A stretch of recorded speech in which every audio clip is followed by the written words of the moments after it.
फिर अगले दिन मेरा तालीम का सिलसिला शुरू हो गया।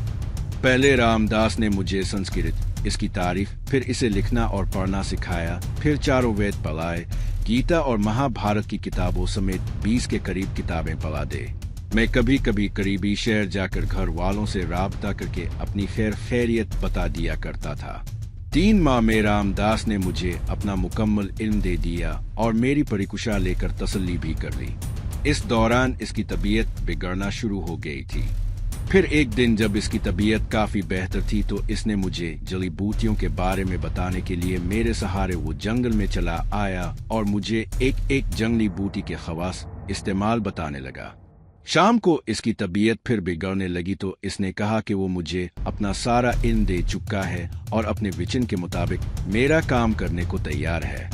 मैंने इसे सिर्फ इतना कहा कि अब इसका आखिरी वक्त है तो वो इस्लाम के नहीं कबूल कर लेता। वो कुछ देर खामोश रहा और फिर मेरी तरफ देखकर बोला कि क्या यही तुम्हारी अच्छा है। मैंने हाँ में जवाब दिया तो कहने लगा कि आखिरी समय में इस्लाम कबूल करने का क्या फायदा होगा।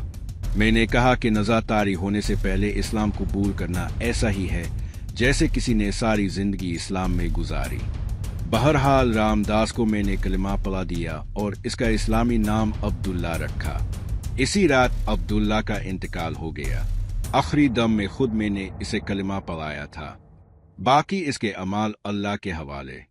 सुबह मैंने शहर से कफन लाया, फिर इसकी कब्र तैयार की, इसे गुस्ल दिया और इसकी नमाज जनाजा पढ़ी और इसे दफन किया और फातिहा पढ़कर मग़फ़िरत की दुआ की। अब मेरा वहाँ कोई काम नहीं था। मैं वापस लाहौर आ गया। अब मेरे पास इल्म का खजाना था। मास्टर वापस आ चुका था। फिर मैंने रूटीन की प्रैक्टिस और पढ़ाई शुरू कर दी। डिग्री मुकम्मल की और अपने गांव वापस आ गया। उस्ताद चीकू भी मेरे साथ था। आकर पता चला कि वालिद साहिब का ताया से जमीन को लेकर झगड़ा चल रहा है। वालिद साहिब ने मेरे डिग्री मुकम्मल करने की खुशी में एक बड़ी दावत रखी थी जिसमें ताया को भी बुलाया था। शाम को दावत में ताया और इसके दोनों बेटों ने शिरकत की। ताया ने फलक शेर का रिश्ता सरगोदा के एक ताकतवर एसपी की बेटी के साथ तय कर दिया था। पार्टी में वालिद और ताया की फिर तो में हो गई। इसमें मैंने ताया को समझाने की कोशिश की लेकिन इसने मुझे गुस्सा से तयलक दिया। मैंने भी फलक शेर और इसके भाई को सुना दे। बात हाथापाई तक पहुंचने लगी तो गांव के बुजुर्गों ने मामला रफ दफ कराया। फिर ताया और इसके दोनों बेटे धमकियां देते चले गए। पार्टी रात को काफी देर तक जारी रही। हम लोग थक कर सोए थे कि डाकुओं ने हमला कर दिया। उन्होंने फायरिंग शुरू कर दी। हम लोगों पर अचानक ही हमला हुआ था, इसलिए अपने बचाव के लिए कुछ ना कर सके। मैं जल्दी से अपना रिवॉल्वर लेकर बाहर आया। डाकुओं ने मुंह पर देती बांधे थे लेकिन मैं एक आदमी को पहचान गया कि वो गिलशेर है। मेरे सामने ही मास्टर चीकू को छलनी कर दिया गया। मुझे अपने वालिदैन की फिक्र थी। मैंने जल्दी से आगे बढ़कर गिलशेर को पकड़कर एक जरूरदार झटका दिया कि इसकी गर्दन टूट गई और वो बेजान हैकर रह गया। मैन फायरिंग में आगे बढ़ा और वालिद साहिब के बेड रूम की तरफ दौड़ा और वालिद साहिब का जिस्म गोलियों से छलनी खा और वो आखिरी सांसों पर थे। मैं जल्दी से उनके पास गया और उन्हें संभाला। उन्होंने मुझे एक ही बात कही कि बेटा, ये तो एक दिन होना ही था। मैंने तुम्हें इस दे बेजबर रखा, मुझे मुआफ कर देना। फिर उनकी गर्दन एक तरफ थलक गई। वालिदा पहले ही गोलियों से छलनी पड़ी थी। मेरी दुनिया अंधेर हो गई थी। फिर अचानक पीछे से किसी ने मेरे सर पर वार किया तो मैं बेहोश हो गया। होश में आने पर खुद को थाने के लाक अप में पाया। इसमें मेरे सिवा कोई नहीं था।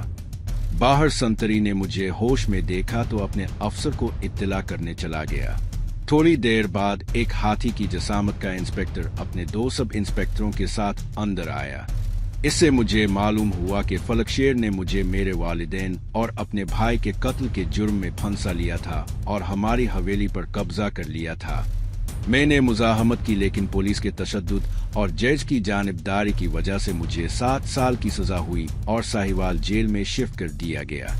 साहिवाल में ही मेरा तारुफ दारा से हुआ था। वो वहाँ 2 साल की कैद काटने आया था और अब चंद माह बाद रहा होने वाला था। मेरी कहानी सुनकर वो काफी मुतासिर हुआ और मुझे अपने साथ काम करने की पेशकश की। मैंने कहा पहले मुझे अपने दुश्मनों से अपना इंतकाम लेना है, फिर इस बारे में सोचूंगा। दारा रहा हो गया तो मैंने जेल से निकलने को मंसूबा बंदी करना शुरू कर दी। हमारी बैरक के सामने जेल का किचन और सितोर था।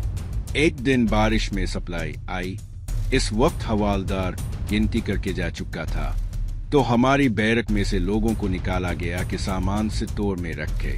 मैं भी उनमें शामिल था। हम सप्लाई का सामान सितोर में रख रहे थे कि मुझे इमरजेंसी में वॉशरूम्स की तरफ जाना पड़ा। मैं फारिग हुआ ही था कि मेरी जसामत का एक आदमी वॉशरूम में दाखिल हो।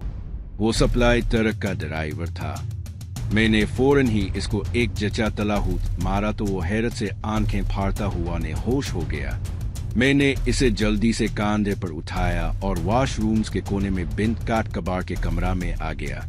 इसे जल्दी से बेंच पर रखा और इसका लिबास उतार कर पहन लिया और जूते भी उतार कर पहन लिए। इसे सिर्फ अंडरवेयर में छोड़ा।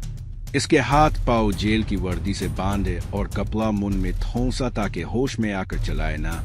फिर बड़े एतमाद से जेब से ट्रक की चाबी निकाली और ड्राइविंग सीट पर आकर बैठ गया। सप्लाई उतारी जा चुकी थी और सब लोग बैरक की तरफ जा रहे थे। किसी ने मेरी तरफ तवज्जो ना की। थोड़ी देर बाद मुहाफिजों ने मुझे सप्लाई के कागजात दिए और वापस जाने का इशारा किया। मुझे जेल के तमाम रास्ते अजबर थे, इसलिए बड़े एतमाद से ट्रक ड्राइव करता जेल से बाहर आ गया। अब मैं तेजी से ट्रक ड्राइव कर रहा था और जेल से जितना दूर हो सकता था होना चाह रहा था। आबादी शुरू होने से पहले एक जगह मैंने ट्रक रोक कर तलाशी ली तो 3000 रुपए और एक जोड़ा कपड़ों का एक छतरी मिली। सप्लाई के कागजात की तलाशी लेने पर मुझे हजार की 2 गुड्डियां भी मिल गई। रास्ते में एक दरख्तों का जखीरा था। मैंने ट्रक को इस जखीरे में इस तरह छुपा दिया कि जब तक कोई अंदर आकर ना देखे इस ट्रक बाहर से नजर नहीं आ सकता था। टायरों के निशानात बारिश में बह गए थे। मैंने छतरी लगाई और जखीरे के अंदर ही अंदर चल पड़ा। रात अंधेरी और तूफानी बारिश ने मेरा छुपना आसान कर दिया था। अब सबसे पहले अपने आप को किसी महफूज जगह पहचाना था। मैं जखीरे से दूसरी तरफ निकला तो एक सड़क थी जिस पर कोई ट्रैफिक ना थी। एक घर के शेड में मुझे मोटरसाइकिल खड़ी दिखाई दी। मुझे कुत्तों का भी खतरा था। मैं आहिस्ता आहिस्ता इस मोटरसाइकिल के करीब आया। कोई कुत्ता ना भौंका तो मैंने मखसूस अंदाज के मोटरसाइकिल का लॉक खोला और इसे चलाता हुआ सड़क पर ले आया। एक महफूज फासले पर आकर मैंने इसे स्टार्ट किया और शहर की तरफ चल पड़ा। इस वक्त रात के 10 बजे होंगे। 8 बजे हमारी गिनती हो गई थी और 8:30 बजे सप्लाई आई थी। बहरहाल मैं थोड़ी देर बाद शाह में दाखिल हो गया। एक जगह पार्किंग में मोटरसाइकिल रोका और उतरकर एक कॉस्मेटिक की दुकान पर आ गया जो खिली हुई थी। मैंने मुख्तलिफ चीजें खरीदे और फिर मोटरसाइकिल चलाकर एक वीरान से मकान में आ गया। वो अंधेरे में डूबा हुआ था। मैंने मोटरसाइकिल मकान के पिछवाड़े में रोकी और दीवार फांद कर बरामदे में आ गया। मकान को ताला लगा हुआ था और लगता था कि इसमें कोई नहीं रहता। मैंने पत्थर से ताला तोड़ा और अंदर दाखिल हो गया। दरवाजा बंद करके टॉर्च रोशन की। कमरे में 3 चारपाइयां पली थी और उन पर गर्दो गुबार पड़ा था। कमरे से मुझे एक शीशा भी मिल गया। अब टॉर्च की रोशनी में मैंने मेकअप का सामान निकाला और उन्हें मखसूस मिकदार में मिलाया। तकरीबन 1 घंटे बाद मैं मुकम्मल तौर पर नया चारा बन चुका था। मैंने कमरे को कुंडी लगाई और बाहर आकर मोटरसाइकिल स्टार्ट किया और दारा के बताए हुए एक पता पर चल पड़ा। वहां दारा से मुलाकात हुई। इससे मैंने कहा कि मैं इसके साथ काम करने को तैयार हो, लेकिन मुझे पहले अपने दुश्मनों को सबक सिखाना है। अगले दिन मेरी तस्वीर अखबारात में इनाम के साथ शाये हुई, लेकिन अब मैं एक नई शनाख्त के साथ लाहौर आया और फिर दारा के बा से मिला।